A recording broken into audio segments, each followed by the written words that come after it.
بسم اللہ الرحمن الرحیم۔ کل بات ہوئی تھی وفات کے بعد چند بدعات کی۔ آج ہم دفن اور اس کے بعد مزید چند ایسی بدعات کے متعلق پڑھیں گے جو ہمارے زمانے میں اور ہمارے لوگوں میں مروج ہیں۔ ایک بدعت ہے کہ اہل میت کی طرف سے لوگوں کو دعوت دی جاتی ہے، پہلے دن، دوسرے دن، بعض کے نزدیک تیسرے دن دی جاتی ہے، اجتماعی طور پر کھانا کھلایا جاتا ہے۔ پھر جمعراتوں کو پہلا جمعہ ہے، اس پر 40 دن ہو گئے ہیں اس کو، یا 1 سال کے بعد جو دعوتیں کی جاتی ہیں، تو یہ تمام بدعت ہیں کہ اہل میت کی طرف سے پہلے دن، تیسرے دن، ہفتے کے بعد جو بھی دعوتیں ہوتی ہیں یہ سنت سے ثابت نہیں ہیں۔ فتاوی بزاریہ میں ہے کہ کھانے کی دعوت پہلے، تیسرے اور 7ویں دن مکروہ ہے، گویا تیجا، 7واں، چہلم وغیرہ سب ناجائز ہیں۔ غرض ہے کہ احادیث مبارکہ اور فقہ حنفی کی تصریحات کے مطابق مذکورہ بالا ہر قسم کی دعوت اور ضیافت ناجائز اور مکروہ ہے۔ حدیث کی روح سے میت کے پڑوسیوں اور دور کے رشتہ داروں کو حکم ہے کہ وہ میت کے گھر والوں کے لیے صبح و شام کا کھانا خود تیار کر کے بھیجیں، اور یہاں معاملہ الٹا ہوتا ہے، ادھر سے اس کی فوتگی بھی ہوئی پڑی ہے، ادھر سے یہ جو ہے کہ ابھی مہمان آ رہے ہیں ان کے لیے کھانا بناؤ، یہ 100% حدیث کی مخالفت ہے۔ فقہ حنفی کے بہت بڑے عالم علامہ ابن حمام رحمہ اللہ تعالیٰ فرماتے ہیں کہ میت کے گھر والوں کی طرف سے دعوت کرنا مکروہ ہے، اس لیے دعوت و ضیافت خوشی کے موقع پر ہوتی ہے، نہ کہ مصیبت کے وقت۔ علاوہ ازیں ایسی دعوت و ضیافت میں اور بھی کئی خرابیاں ہیں، مثلا اس میں ہندوؤں کی مشابہت پائی جاتی ہے جو کہ جائز نہیں، حرام ہے۔ اس دعوت کو لازم سمجھا جاتا ہے، جبکہ جو چیز لازم نہ ہو اس کو لازم سمجھنا بھی ناجائز ہے۔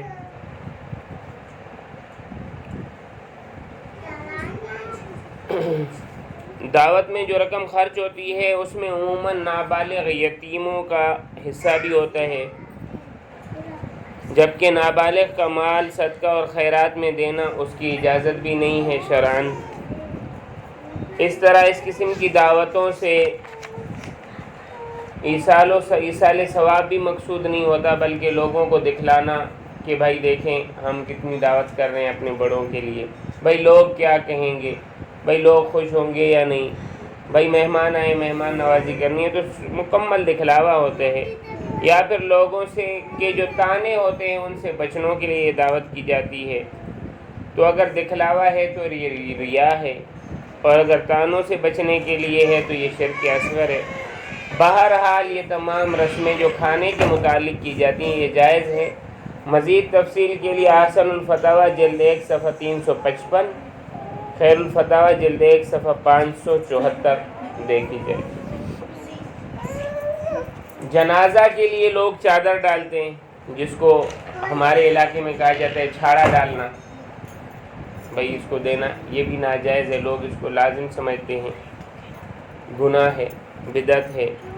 اسی طرح جنازے کی چادر پر قرآنی آیات لکھتے ہیں یا لکھی ہوئی قرآنی آیات جو ہے اس کے اوپر ڈالتے ہیں، تو اس میں قرآن پاک کی بے ادبی ہے، اور بے ادبی کا خطرہ بھی ہے، نیز یہ عمل سنت سے بھی ثابت نہیں، لہٰذا اسے چھوڑ دینا ضروری ہے۔ مزید تفصیل کے لیے احسن الفتاوی جلد 4 صفحہ 230 ملاحظہ فرمائیں۔ اب وفات کے موقع پر یہ تو معاملات ہو گئے ناجائز، اب جو جائز کام ہیں وہ کیا ہیں؟ تو ان کی تفصیل یہ ہے کہ وفات کے موقع پر جو ہے بہت سارے افعال اور رسومات ہم میں ہیں، تو لوگ کیا ہے ان کو یہ پتہ نہیں چلتا کیا کام جائز ہے کیا ناجائز ہے، اس لیے جائز کام کی تفصیلات بھی آپ لوگ سن لیں جن کی شریعت نے اجازت دی ہے۔ پہلا کام کیا ہے؟ میت کے کفن و دفن میں جلدی کرنا، یہ کام مستحب ہے۔ دوسرا کام کہ غسل کی جگہ پر پردہ کر کے میت کو پردے میں غسل دینا مستحب ہے۔ غسل دینے والے اور اس کی مدد کرنے والے کے علاوہ دوسرے لوگ میت کو نہ دیکھیں، یہ مستحب ہے۔ تیسرا، غسل دیتے وقت میت میں کوئی ناگوار بات نظر آئے، مثلا اس کی نجاست نکل رہی ہے یا کوئی اور بھی چیز یا بالوں کا مسئلہ ہے، تو وہ چھپائیں، دوسروں کو تذکرہ نہ کریں۔ میت کو 1-2 میل منتقل کر کے دفن کرنا، کہ یہاں مثلا قبرستان نہیں ہے، آگے قبرستان ہے، تو اس میں کوئی حرج نہیں ہے۔ 5ویں چیز کہ میت کی موت کی اطلاع دینا لوگوں تک، تاکہ زیادہ سے زیادہ لوگ جنازے میں آئیں، جائز ہے۔ 6، جنازے کے ساتھ چلنا، جنازے کے پیچھے چلنا، یہ مستحب ہے۔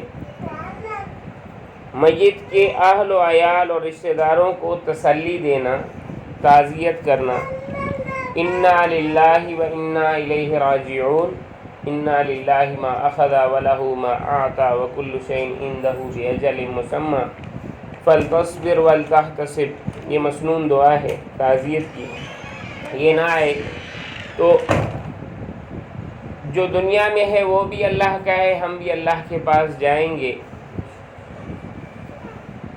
جو ہمارے پاس ہے وہ بھی اللہ کا ہے، جو چلا گیا وہ بھی اللہ کا تھا۔ تو ہمیں کیا کرنا چاہیے؟ ہمیں صبر کرنا چاہیے اور اس پر نیکی کی امید رکھنی چاہیے۔ میت کے اہل و عیال اور رشتہ داروں کو تسلی دینا، یہ مستحب ہے۔ میت کے رشتہ داروں کے ساتھ رونا دھونا اور چیخنا چلانا یہ کوئی سنت نہیں ہے، بلکہ یہ بدعت ہے۔ میت کے پڑوسیوں اور دور کے رشتہ داروں کو چاہیے کہ اس کے گھر والوں کو وفات کے دن صبح شام کا کھانا کھلائیں، یہ مستحب ہے۔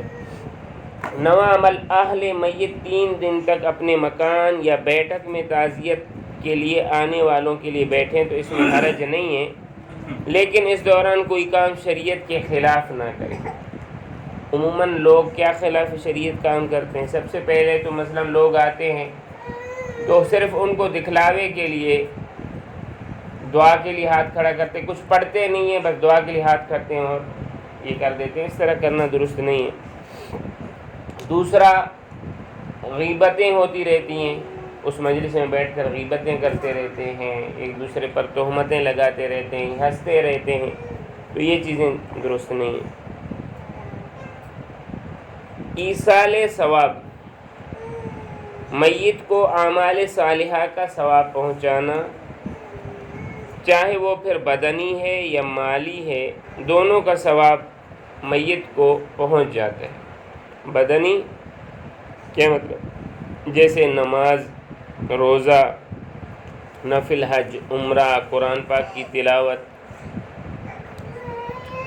مالی جیسے خدمت خلق کا کوئی کام، جیسے فلاحی کوئی وقف کر دیا، مسجد بنا دی، دینی مدرسہ بنا دیا، یا قرآن پاک لے کر دے دیے، یا ویسے پیسے دے دیے، یا فقراء مساکین یتیم نادار لوگوں کو کھانا یا کپڑا یا نقدی دے کر میت کو، اس کا بھی ایصال ثواب ہوتا ہے۔ اور ایصال ثواب ہر وقت کیا جا سکتا ہے، اس کے لیے کوئی خاص دن متعین کرنا یا کسی خاص طریقے کو عملاً یا اعتقاداً لازم سمجھنا یہ درست نہیں ہے۔ مزید تفصیلات کے لیے خیر الفتاوی جلد 1 صفحہ 595 ملاحظہ فرمائیں۔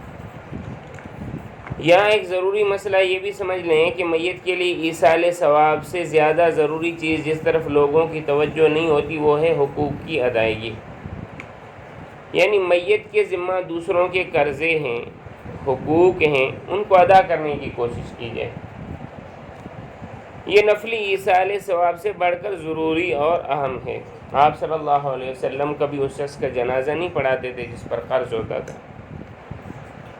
اور اس کا مال اس قرض کی ادائیگی کے لیے کافی نہیں ہوتا تھا، تو آپ صلی اللہ علیہ وسلم کیا فرماتے تھے؟ میں اس کا جنازہ نہیں پڑھوں گا، آپ لوگ پڑھ لیں۔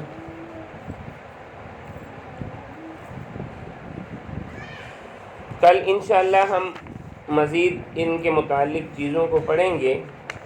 تو آج جو ہم نے جو چیزیں پڑھی ہیں اس میں کیا ہے کہ اہل میت کی طرف سے جو یہ تیجا، 40واں یا عرس ہوتا ہے یہ درست نہیں ہے۔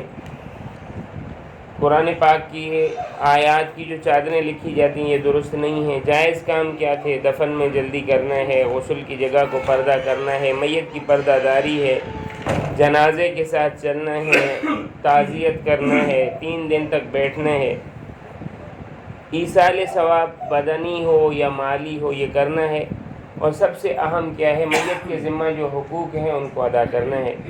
اللہ تعالیٰ سے دعا ہے کہ اللہ تعالیٰ ہمیں اس پر عمل کرنے کی توفیق عطا فرمائے۔